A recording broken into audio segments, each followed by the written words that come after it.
Hello friends, welcome to ग्लिफली study. SSC MTS 2021 का DV start हो चुका है। कई सारे रीजन ने स्टेटस जारी कर दिया है। आप डाउनलोड कर सकते हैं एडमिट कार्ड। कुछ रीजन में तो डाउनलोड करने का भी शुरू हो चुका है और कुछ रीजन में अभी केवल स्टेटस दिखा रहा है। आज की इस वीडियो में हम लोग क्या क्या कवर करेंगे वो समझ लेते हैं। डीवी का इंस्ट्रक्शंस देखेंगे कि डीवी के इंस्ट्रक्शन में क्या क्या दिया हुआ है, कौन कौन से डॉक्यूमेंट्स लेकर जाने हैं, उसके अलावा सेल्फ अटेस्टेड फॉर्मेट कैसा होता है। ओके और इसके बाद हम लोग देखेंगे कि ओबीसी ईडब्ल्यूएस सर्टिफिकेट के बारे में जो भी आपके मन में डाउट है उसको क्लियर करने का कोशिश करेंगे। और लास्ट है कि what to do if 2 DV on same date, यानी कि सेम डेट पर अगर 2 डीवी या 2 एग्ज़ाम पड़ गए हैं तो फिर ऐसे में आपको क्या करना चाहिए। आज इन सारी बातों पर हम लोग चर्चा करेंगे। तो चलिए शुरुआत करते हैं। सबसे पहले आपको दिखाते हैं कि सेल्फ अटेस्टेड फॉर्मेट कैसा होता है और ये सेल्फ अटेस्टेड फॉर्मेट जो है रिक्वायर्ड कहाँ पे होगा। तो आप जितने भी डॉक्यूमेंट्स ले जाएंगे उन सब में ये सेल्फ अटेस्टेड लगेगा।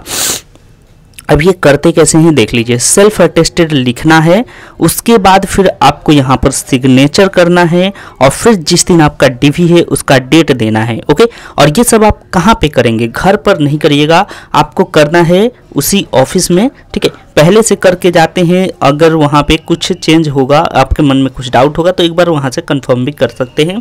तो इसीलिए घर में किसी भी डॉक्यूमेंट पे ना करें, वहाँ पे कर लें। ये बहुत छोटा सा प्रोसेस है, सारे डॉक्यूमेंट्स में करने पड़ते हैं और इसी तरीके से किया जाता है। ठीक है, तो उम्मीद करते हैं कि ये डाउट आपका क्लियर हो चुका है। अब आते हैं दूसरे क्वेश्चन पर। कई लोग जो है लिंक को लेकर परेशान हैं कि हमें कहाँ से डाउनलोड करना है। तो देखिए, टेलीग्राम चैनल पर सारे लिंक एक साथ डाल दिए गए हैं। तो यहाँ से आप ऑफिशियल वेबसाइट का ये लिंक है, यहाँ पर जाकर आप किसी भी लिंक पर क्लिक करेंगे जिस रीजन में आप रहते हैं, उस रीजन के लिंक पर जब आप क्लिक करेंगे तो फिर आपको मेन्यू में ले जाएगा और वहाँ पर आपको मिल जाएगा एडमिट कार्ड डाउनलोड करने का ऑप्शन। अगर नहीं आता है मेन्यू में तो आप वहाँ पर एडमिट कार्ड के ऑप्शन पर, जहाँ पे एडमिट कार्ड डाउनलोड का ऑप्शन मिलेगा, वहाँ पे भी क्लिक करके आप देख सकते हैं। तो इसमें सारे लिंक दिए हुए हैं, टेलीग्राम चैनल पर ये डाला हुआ है। तो आप जरूर टेलीग्राम चैनल से जुड़ जाइएगा, वहाँ पर आपको मिल जाएगा। चलिए अब आगे बढ़ते हैं। तो दोस्तों, ये है ईस्टर्न रीजन का एडमिट कार्ड और ये हमसे शेयर किया है अंकित शर्मा ने। इन्होंने कहा कि इसमें जितनी भी इम्पोर्टेंट बातें हैं उसको एक बार बता दीजिए। तो चलिए हम देखते हैं कि इसमें क्या क्या जानकारी दी हुई है, कौन कौन से डॉक्यूमेंट्स लेकर जाने हैं, इसमें सब कुछ डिटेल में बताया गया है। ओके, तो देखिए ये एडमिट कार्ड है, डाउनलोड किया गया है और इसमें सब कुछ डिटेल रहेगा कि कितने तारीख को जाना है, कितने बजे जाना है और बाकी जो है आपको प्लेस भी बताया रहेगा, वेन्यू की कहाँ पर आपको जाना है। ओके, अब क्या क्या लिए जाना है, यहाँ पे काफ़ी इंपॉर्टेंट इंस्ट्रक्शन दिया हुआ है, उसको जरूर ध्यान से देखिएगा। You should bring along with this call letter the following documents. ठीक है, original as well as 1 set of self attested photocopy thereof for verification and record. अब देखिए, इस रीजन में जो है, पहले क्लियरली बता दूं कि इस रीजन में केवल एक फोटोकॉपी मांगा है, कुछ रीजन में ज़्यादा भी मांगते हैं। ठीक है, तो जैसा आपका इंस्ट्रक्शन है उसके अनुसार काम करिएगा, उसके अनुसार अपना डॉक्यूमेंट्स लेकर जाइएगा। ठीक है, यहाँ पे बोला है कि एक सेल्फ यानी ओरिजिनल तो ले ही जाना है, सेल्फ अटेस्टेड एक कॉपी भी ले जानी है। ओके, ताकि रिकॉर्ड में रखा जा सके। जैसा कि हमने दिखाया था कि रिकॉर्ड में वो लोग कैसे रखते हैं वो मैंने बता दिया था पिछले वीडियोस में, तो ज़रूर उसको एक बार आप लोग देख लीजिएगा। चलिए आगे आते हैं, क्या कौन कौन से डॉक्यूमेंट्स की ज़रूरत पड़ेगी। तो देखिए, उसके बाद कह रहे हैं ना कि सबसे इम्पोर्टेंट जो है कि 10th का आपका सर्टिफिकेट। देखिए, matriculation equivalent certificate issued by state या सेंट्रल गवर्नमेंट बोर्ड, जिसमें कि डेट ऑफ बर्थ शो करे। ओके, डेट ऑफ बर्थ होना ही चाहिए। ये ईस्टर्न रीजन की बात है और बाकी रीजन में भी शायद ऐसा ही हो। तो इसमें कहा है कि जो 10th का सर्टिफिकेट है उसमें डेट ऑफ बर्थ होना चाहिए, नहीं है तो फिर आप अपने स्कूल के हेड से बात करके बनवाइए। उनको कहिए कि पेड पर लिख कर दे दीजिए कि मेरा इतने साल में ये सर्टिफिकेट जो है पब्लिश हुआ था रिजल्ट और इसमें ये मेरा डेट ऑफ बर्थ है। ठीक है, तो वो अगर लिख के दे देते हैं तो भी हो सकता है काम बन जाए। ठीक है, आगे आते हैं। अगला देखिए, ऑल अदर सर्टिफिकेट यानी कि डिग्री, डिप्लोमा, ये सब है तो आप जो है उसको भी लेकर जा सकते हैं। मार्कशीट भी होना चाहिए और उसमें बताया हुआ होना चाहिए कि कौन कौन से ईयर में आपने क्या क्या कोर्स किया है, ठीक। यानी कि इसमें एडिशनल भी जानकारी मांगी है। कुछ रीजन में ऐसा देखने को आता है कि केवल 10th-12th का मांगते हैं। यहाँ पे कहा गया है कि आप डिग्री का, डिप्लोमा का, इन सब का भी सर्टिफिकेट ले जा सकते हैं जो आप फॉर्म में बताए हैं, ठीक है। सबसे इम्पोर्टेंट बात है कि जो आपने फॉर्म में भरा है, जैसे कि ग्रेजुएशन, उसके अलावा 10th-12th, तो वो सब आपको लेकर जाने हैं। ओके, उसके बाद देखिए यहाँ पे एक और पॉइंट कह रहा है कि इफ़ द सर्टिफिकेट या marksheet does not contain the date of publication of result, a separate certificate form from the competent authority stating the date of publication of result should be submitted, failing which the candidature will not be considered for the further stage। तो कहने का यही मतलब है कि अगर आपके marksheet में या फिर सर्टिफिकेट में डेट ऑफ पब्लिकेशन नहीं है तो फिर आप जो है किसी कॉम्पिटेंट अथॉरिटी, अब कौन हो सकता है कॉम्पिटेंट अथॉरिटी? हेडमास्टर हो सकते हैं, प्रिंसिपल हो सकते हैं, या उनसे भी बड़ा कोई एजुकेशनल ऑफिसर है एजुकेशन सेक्टर से, तो उनसे आप ये डेट वाला मेंशन करवा सकते हैं कहीं पे कि सर एक बार लिख कर हमें दे दीजिए, स्टैंप अपना लगा दीजिए ताकि मेरा काम हो जाए, ठीक है। तो इस तरीके से आप लेकर जा सकते हैं। उसके अलावा यहाँ पे देखिए सर्टिफिकेट या डॉक्यूमेंट्स, ठीक है, प्रिस्क्राइब्ड फॉर्मेट में होना चाहिए। SC ST OBC EWS सब कुछ जो है वो प्रिस्क्राइब्ड फॉर्मेट में होना चाहिए, SSC का फॉर्मेट में होना चाहिए, ठीक है। कुछ लोग PWD के हैं, वो कह रहे हैं कि उनका किस फॉर्मेट में होना चाहिए, तो उनका भी SSC का फॉर्मेट में होना चाहिए। ओके, तो आप देख लीजिए जो भी आपको फॉर्मेट दिया गया है SSC की वेबसाइट में, वहाँ से यानी कि नोटिफिकेशन में आपको मिल जाएगा, तो वो डाउनलोड करके भी आप उसमें अथॉरिटी से साइन करवा सकते हैं। ओके, चलिए आते हैं अगला। देखिए OBC के बारे में कहा है कि जो भी OBC कैटेगरी से हैं और OBC से रिजर्वेशन चाहते हैं तो उनको सेंट्रल लिस्ट में ज़रूर होना चाहिए और तभी उनको फ़ायदा मिलेगा, नहीं तो उनको UR में कंसिडर किया जाएगा, ठीक है। तो ध्यान रखना है, कंसीडर UR में तभी होंगे जब आप UR का कट ऑफ क्वालिफाई करेंगे, नहीं करेंगे तो फिर वहाँ से आपको हटा दिया जाएगा, ठीक है। तो ये चीज़ें ध्यान रखें। चलिए आगे बढ़ते हैं। Candidate seeking appointment on OBC must ensure that he she possesses the caste community certificate and does not fail in the creamy layer.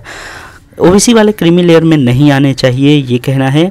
उसके बाद है कि कैंडिडेट्स में note that the above their candidature will remain provisional, ठीक है। कह रहा है कि प्रोविजनल है, इसमें ज़्यादा अभी खुश होने की ज़रूरत नहीं है जब तक कि फाइनल रिजल्ट नहीं आता है।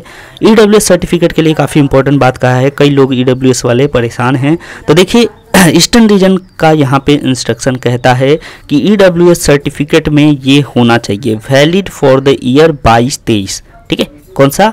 वैलिड फॉर द ईयर 22-23 ये मेंशन होना चाहिए आपके सर्टिफिकेट में। असेसमेंट ईयर भी मेंशन होना चाहिए, ठीक है। असेसमेंट ईयर कौन सा हो सकता है? 21-22 वाला, 21-22 वाला असेसमेंट ईयर और वैलिड फॉर द ईयर 22-23 ये आपके सर्टिफिकेट में होना चाहिए। अगर नहीं है तो फिर देखिए यहाँ पे लिखा है कि otherwise the EWS certificate issued valid for the calendar year such as valid for 20, 21, 22, 23 will not be accepted as valid EWS certificate and category will be change to UR। तो अगर आपके पास ये नहीं है ये लिखा हुआ तो फिर आपको UR में कन्वर्ट कर दिया जाएगा, UR में आपको काउंट किया जाएगा। ओके, चलिए अगला देखते हैं। एक सर्विसमैन के बारे में बताया है कि कंप्लीट डिस्चार्ज बुक होना चाहिए एक सर्विसमैन का। उसके बाद बोला है सर्टिफिकेट फ्रॉम ऑफिस या डिपार्टमेंट। देखिए अगला है कि certificate from the office department in case you are claiming age relaxation. अगर एज रिलैक्सेशन आप चाहते हैं तो उसमें आपका सर्टिफिकेट होना चाहिए ऑफिस या डिपार्टमेंट से। ओके, नेक्स्ट पॉइंट देखिए कि in case you are disabled defence या BSF personnel necessary disability certificate आपके पास होना चाहिए। इसके बाद देखिए अगला पॉइंट कह रहा है कि photo identity card in original like voter card और बाकी जो भी डॉक्यूमेंट्स होते हैं ओरिजिनल में होने चाहिए, ठीक है। यानी कि फ़ोटो ID कार्ड आपका ओरिजिनल में होना चाहिए। उसके बाद देखिए 3 पासपोर्ट साइज फोटोग्राफ। यहाँ पे 3 बोला है, किसी रीजन में ये बदलता है, 6 हो जाता है, किसी में 4 हो जाता है, तो अपने रीजन के हिसाब से उतने फोटोग्राफ्स ले लीजिए, ठीक है। यहाँ पे 3 फोटो मांगा है, वो भी पासपोर्ट साइज का, ओके। उसके बाद देखिए आगे कहता है कि if you do not produce any of the above mention document in original along with their self attested copy which required for determining eligibility during document verification, your candidature will not be considered for further stage of the examination under any circumstances whatsoever, and no further opportunity will be accorded to appear in document verification। अब देखिए, यानी कि ऊपर में जितने भी documents मांगे हैं वो अगर नहीं मिल रहे हैं ओरिजिनल और सेल्फ अटेस्टेड किए हुए हैं, तो फिर वो आपको अगले स्टेज के लिए क्वालिफाई नहीं करेंगे। तो इसलिए सारे जो है डॉक्यूमेंट्स आप लोग रेडी रखिएगा। उसके बाद देखिए नो ट्रैवलिंग एक्सपेंसेस, जो भी ट्रैवलिंग एक्सपेंसेस वो आपको नहीं दिया जाएगा कमीशन की तरफ से, आपको खुद के खर्चे पर ही जाना होगा। इसके अलावा सबसे इम्पोर्टेंट बात जो लोग पूछ रहे हैं कि any change in your present postal address should be communicated to this office. अगर मान लेते हैं कोई पोस्टल एड्रेस में आपका चेंज हो गया है, तो आप क्या करेंगे, आप ऑफिस में जाकर इन्फॉर्म करेंगे। कौन सा ऑफिस में? रीजनल ऑफिस में इन्फॉर्म करेंगे कि सर मेरा एड्रेस चेंज हो चुका है, प्लीज़ इसको चेंज कर दीजिए, ठीक है। तो या तो आप कुछ दिन पहले जाकर बात कर सकते हैं, और हो सके तो शायद उस दिन भी बोल सकते हैं, लेकिन यहाँ पे कुछ लिखा है, क्या देख लेते हैं एक बार। Should be communicated to this office at once indicating your roll number, name of examination and post applied for and change address. देखिए आपको पहले ही जाकर ये चेंज करवा लेना होगा कि मेरा रोल नंबर ये है, मैंने इस एग्ज़ाम के लिए अप्लाई किया है, और उसके बाद पोस्ट ये अप्लाई किया है और मेरा एड्रेस चेंज हो गया है, चेंज कर दीजिए, ठीक है। तो ये चीज़ें आपको चेंज करवा लेनी है। उसके बाद देखिए your candidature is provisional, you must in your own interest go through the detail instruction. कहने का मतलब ये है कि आप देख लीजिए कि आप एलिजिबिलिटी क्राइटेरिया पूरी कर रहे हैं कि नहीं। अगर नहीं कर रहे हैं तो फिर आपको कोई फ़ायदा नहीं है। इसके बाद एक यहाँ पे और बात लिखा गया है, जो 7 नंबर पॉइंट है, काफ़ी इंपॉर्टेंट है, कई लोग इसमें उलझ गए हैं। कहता है कि please note that date, time and venue of document verification is final and no request for change will be entertained in case you fail to attend the document verification. It will be presumed that you are not interested to undergo the selection procedure of the examination, and thereby for appointment to the relevant post you have applied, and your candidature will be treated as cancelled। तो कहने का मतलब यही है कि date और time जो mention कर दिया है एडमिट कार्ड में, उस पे ही आपको जाना है। इसके अलावे फिर कोई और मौका नहीं दिया जाएगा। तो यहाँ पे इनका कहना है, लेकिन कुछ ऐसे बातें हैं जो कैंडिडेट्स का कहना है, उनका भी वैलिड पॉइंट है कि मेरा 2 डॉक्यूमेंट वेरिफिकेशन या 2 एग्ज़ाम एक ही दिन है, तो फिर हम क्या कर सकते हैं, ठीक है। और उस पर हम लोग बात करेंगे, पहले देख लेते हैं और कुछ इसमें इंफॉर्मेशन है क्या। तो अब कुछ नहीं है, बाकी आपको समझ में आ गया होगा कि इसमें क्या इंस्ट्रक्शन था, ठीक है। तो अब चलिए आपको दिखाते हैं कि आपको उस कंडीशन में क्या करना चाहिए जब आपका 2 एग्ज़ाम सेम डेट पर पड़ गया है।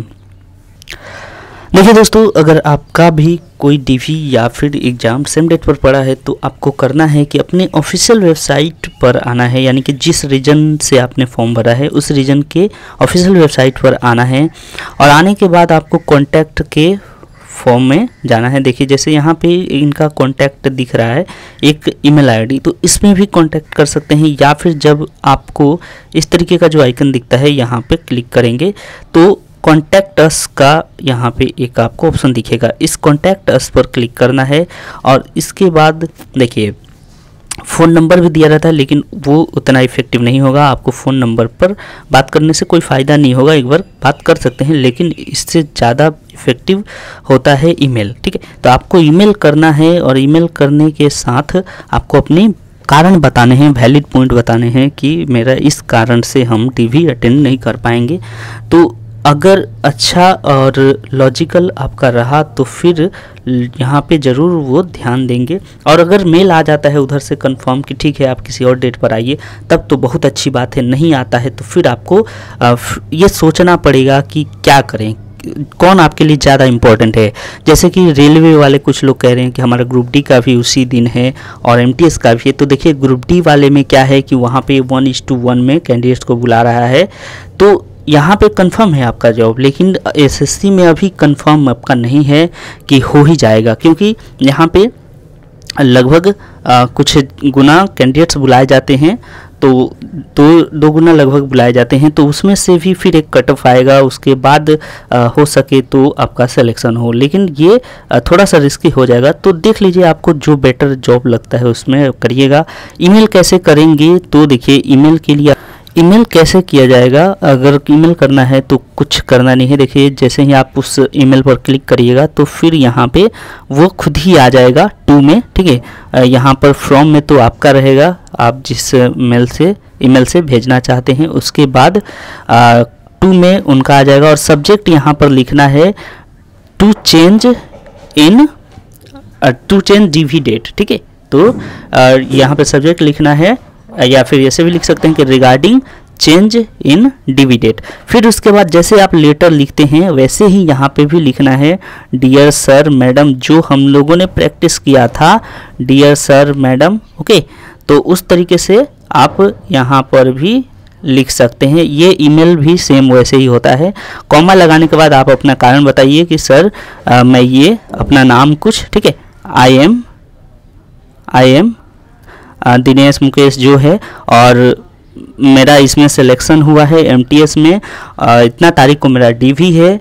अपना रजिस्ट्रेशन नंबर भी दे दीजिए, रोल नंबर भी दे दीजिए। उसके अलावे ये बताइए कि मेरा सेम डेट पर ग्रुप डी का है, जो कि बेंगलोर, चेन्नई, इधर उधर जहाँ दिया है या जो एग्ज़ाम है, ठीक है, तो सेम डेट पर पड़ गया है। इसके कारण मेरा डीवी अटेंड करना थोड़ा सा मुश्किल है। तो प्लीज़ मेरे को सलाह दीजिए, सलाह क्या, मुझे नया डेट दे दीजिए, और जितना जल्दी हो सके आप लोग ये डेट मुझे दे दें, तो ताकि मैं कंफर्म हो जाऊं। और दोनों जगह आ पाना थोड़ा सा मेरे लिए मुश्किल है, तो प्लीज़ बार बार रिक्वेस्ट करिएगा कि प्लीज़ एक बार मुझे मौका दिया जाए, ताकि दूसरे डेट पर मैं आकर करा दूं, ठीक है। और इसमें अटैचमेंट का अगर है कुछ, जी हाँ, तो आप अपना यहाँ पे एडमिट कार्ड भी अटैच कर सकते हैं, ठीक है। दोनों का एडमिट कार्ड अटैच कर दीजिएगा, एक तो कि एमटीएस का और दूसरा जिसका उसी दिन पड़ा है, ठीक है। तो दोनों का अटैच यहाँ पे आप एडमिट कार्ड कर सकते हैं। इसके बाद सेंड कर दीजिए, देखिए क्या रिप्लाई आता है। अगर रिप्लाई आ जाता है तो अच्छी बात है, नहीं तो डीवी से कुछ दिन पहले आप ऑफिस में जाकर डायरेक्ट बात कर सकते हैं, ठीक है। तो ऐसे में बहुत कम ही चांस होता है कि डीवी डेट चेंज किया जाए, लेकिन फिर भी रेलवे की तरह अगर दयालुता ये लोग दिखाते हैं तो ज़रूर बदल सकते हैं, क्योंकि रेलवे में एक मौका ज़रूर दिया जा रहा था, ठीक है। तो हो सकता है इसमें भी दे दिया जाए। ये डाउट आपका क्लियर हुआ। चलिए आते हैं अब अगले पॉइंट पर। चलिए अब बात करते हैं कि ओबीसी सर्टिफिकेट कैसा होना चाहिए। तो जैसा कि आप यहाँ पे फॉर्मेट देख सकते हैं, ये हरियाणा गवर्नमेंट का फॉर्मेट है। हालांकि बिहार गवर्नमेंट में भी ऐसा ही कुछ फॉर्मेट दिया जाता है, सेम टू सेम ऐसा ही फॉर्मेट रहता है बिहार गवर्नमेंट का भी। तो बिहार गवर्नमेंट का नहीं होता है, वो सेंट्रल का होता है, यानी कि सेंट्रल स्टेट का सर्टिफिकेट होता है। तो ओबीसी सर्टिफिकेट आपको इस तरीके से बनवानी है। इसमें सबसे जो इम्पोर्टेंट बात होती है कि ओबीसी सर्टिफिकेट में किसका सिग्नेचर होना चाहिए। तो जैसे कि आप यहाँ पे देख सकते हैं कि तहसीलदार का किया हुआ है, तो आप जो है एसडीओ लेवल तक का अगर साइन करवा लेते हैं, ठीक है, एसडीओ लेवल का, तो वो वैलिड हो जाएगा। लेकिन ध्यान रखना है कि आपका वो तो जो लास्ट डेट था फॉर्म भरने का 2021 वाले एमटीएस का, उससे पहले का बना होना चाहिए। अगर नहीं है तो फिर क्या कर सकते हैं, अगर नहीं है तो आप बनवा कर अभी ले जाइए, आपको प्रोविजनल मिलेगा, फिर वो वेरीफाई होगा और तब जाकर हो सके तो वो उनको अगर सेटिस्फेक्शन हुआ तो फिर आपको आगे प्रोसेस के लिए बढ़ाएंगे, अदरवाइज फिर वो कैंसिल हो जाता है। तो इसीलिए सर्टिफिकेट ज़रूर बनवा लेना चाहिए फॉर्म भरने से पहले।